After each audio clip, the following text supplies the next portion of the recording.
يا أيها الذين آمنوا كتب عليكم الصيام كما كتب على الذين من قبلكم لعلكم تتقون। হে ঈমানদারগণ, তোমাদের উপরে রমজানুল মুবারকের রোজাকে ফরজ করা হয়েছে, যা ফরজ করা হয়েছিল তোমাদের পূর্ববর্তী নবীগণের উম্মতের উপরে। রমজান মাসের রোজা আল্লাহ পাক রব্বুল আলামিন ফরজ করলেন এবং আল্লাহ পাক রব্বুল আলামিন বললেন, যা ফরজ করা হয়েছিল তোমাদের পূর্ববর্তী নবীগণের উম্মতের উপরে। তো এই রমজান মাসের রোজা আমরা রাখলাম, আমরা সিয়াম সাধনা করলাম। আমরা তো মনে করি শুধু খানা পানাহার থেকে বিরত থাকার নাম রোজা। বলে আমি সুদও খাই, আমি চুরিও করি, ডাকাতি করি, আমি মানুষের সাথে খারাপ ব্যবহার করি, দুর্ব্যবহার করি, খাদ্যের ভিতরে ভেজাল দিই, ব্যবসার ভিতরে আমি চুরি করি, আমি ওজনে কম দিই, আমি ব্যবসার ভিতরে ত্রুটি সম্পন্ন ভাবে ব্যবসা করি, ব্যবসা আমার সহি না, আমার খানা পান করা কোনো কিছুই সহি না, আমার খাদ্য হারাম, আমার রিজিক সমস্ত কিছু আমি হারাম ভাবে ভক্ষণ করি।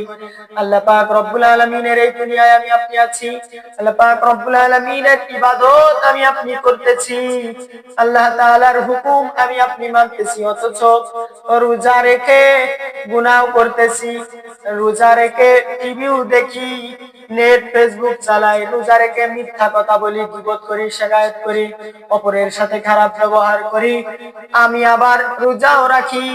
আল্লাহ তাআলার দরবারে এরকম রোজার কোনো মূল্য নাই। আমার রোজা রাখার অর্থ এই নয় যে শুধুমাত্র খানা ফানার থেকে বিরত থাকা। রোজা রাখার অর্থ যদি এই হইতো, তাহলে তো শুধুমাত্র খানা পানাহার থেকে বিরত থাকলে রোজা হয়ে যাইতো। বরঞ্চ আমার সমস্ত অঙ্গ প্রত্যঙ্গের ক্ষেত্রে আমার রোজা।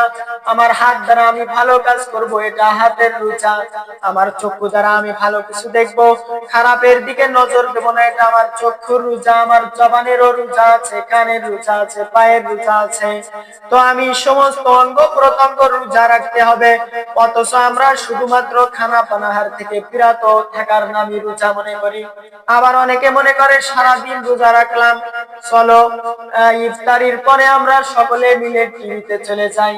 এবার দোকানপাটে যেয়ে সারাদিন বইয়ের ঘুমটাটা দেওয়া ছিল, বলে বইয়ের ঘুমটাটা তাড়াতাড়ি সরাও আর রিমোট কন্ট্রোলটা আমার হাতে দাও, আমি আজকে চয়ন করব যে কোনটা দেখতে হবে, কোন বইটা দেখতে হবে, কোন খবরটা দেখতে হবে।